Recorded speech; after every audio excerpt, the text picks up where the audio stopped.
my name is Leah Clark, and I am presenting Saturday's assignment for a community of learners on reflection on culture, ethnicity, and race.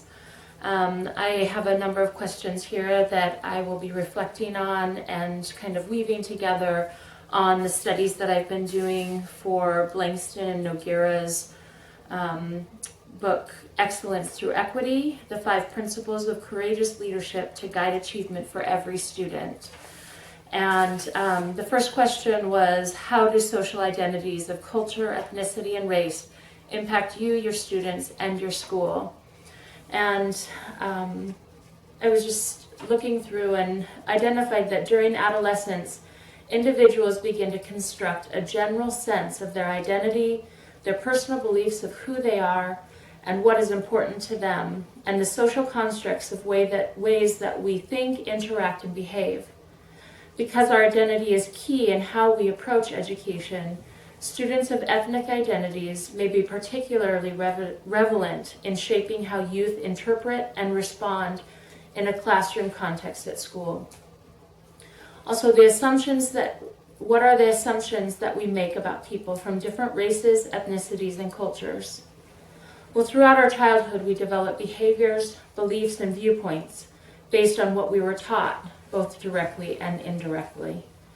According to Jay Smooth in a 2011 TED Talk, How I Learned to Stop Worrying and Love Discussing Race, Jay Smooth talked about the fact that understanding what words have meaning and that the words that you say may be insensitive, and that just maybe, if you step back, you could learn something from it. You could come out on the other side more thoughtful, and that's an okay thing.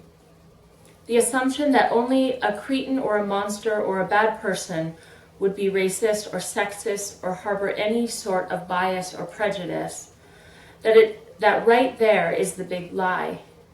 There is nothing that does more to perpetuate injustice than good people who assume that injustice is caused by bad people. That's just not how it works, and it's not how being a human being works. The idea of being that everybody makes mistakes and that we need to learn from them, and that just because we have a learned behavior, those can be changed. Having the idea that having an open mind to change those things is one of the largest keys. Next is to pose our own answer to why some students achieve and why they do not. And with that, I turn to Blankston and Nogueira's on page 155. They say that every student comes into school with a different background, personality, skill set, interest, and attitude. As educators, we know this, but somehow dismiss the fact and teach every child the exact same content in relatively the same way, producing a standardized child. The only times that we seem to help kids learn differently and independently would be kindergarten or graduate school. The in-between, we assume that everyone needs to attain the same knowledge in the same knowledge base, and so we instruct all students the same way. But according to the big picture learning, they have designed a model that teaches every student the same, which is differently. Every student needs his or her own learning plan. We know that every student must maintain and improve studies in reading, writing, and math.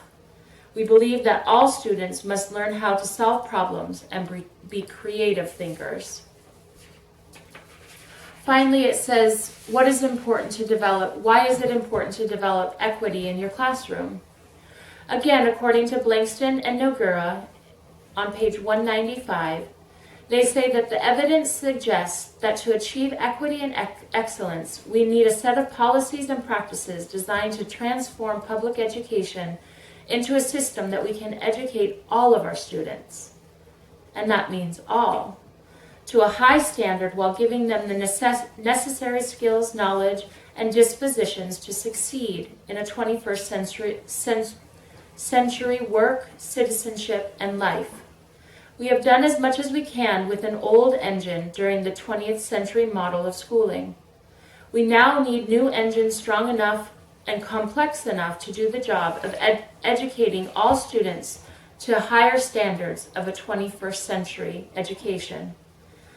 This success is we strive for as educators. We strive to individualize our education plans, approach every student with creative and unique approaches to their learning challenges and how we can educate to all.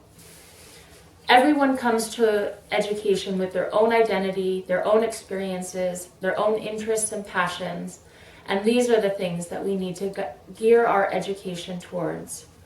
Once we can identify a strength in a student, we can highlight that and encourage them to strive towards excellence in their own way. Thank you very much. See you next time.